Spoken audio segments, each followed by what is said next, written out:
So today I wanted to talk a little bit about limits in our life and why they're there and what we can do about them if we feel like they are a problem for us. So the first thing that we need to understand is, what are our limits? What are we doing that takes away from our life because of something we put in place or something in our heads saying we can or cannot do these things? For example, maybe you're in a job that you hate going to every day. Perhaps you're going to a school you don't feel connected to. Maybe you're getting a degree that you don't want. The first step is to understand what limits we apply to ourselves. Having limits is not always a bad thing. Allowing rules to be in your life do serve a purpose. It's understanding why they're there and if they're there for a positive reason. Secondly, I want you to think about what it means and what it looks like for you in your life to be without limits. Does that mean you look different? Does that mean you're in a different job? Does that mean you're pursuing something different in your life? Perhaps you lose weight, you're more healthy, you're more fit. Maybe you're eating differently. Maybe you're going out of your way to do things that you enjoy. Think about how often you do things you enjoy only for your benefit. Why are we afraid of risk? One thing we can always be certain about in our life is there will always be pain. There's a lot of worry and anxiety around the knowledge that we will be in pain. We will always feel pain no matter what kind of change we make.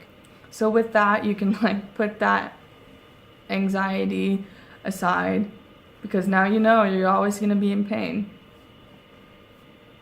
One goal for me in my life was to just stop caring what other people think. Stop caring how other people might judge my actions, the content I put out, how I express who I really am. The reason we limit ourselves, the reason we pull back and we don't want to show who we are at the core is because we want to conform, we want to be part of a group. That's just human nature, and there's nothing wrong with wanting to be part of a group.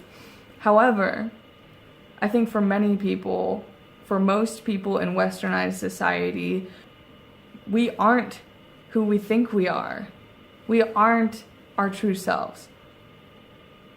We press ourselves into a mold in some way, whether that be physically, mentally, emotionally, in our career. We alter how we feel and how we act to match other people and to match other people's vision of us. What impact is this having on your life?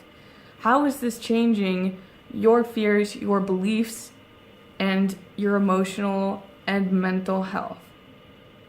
If your vision of being happy is owning a lot of things, if it's being in a specific field, if it's working with children, if it's working with animals, if it's working alone, if it's living alone, if it's living in the middle of a desert, that is what you should do.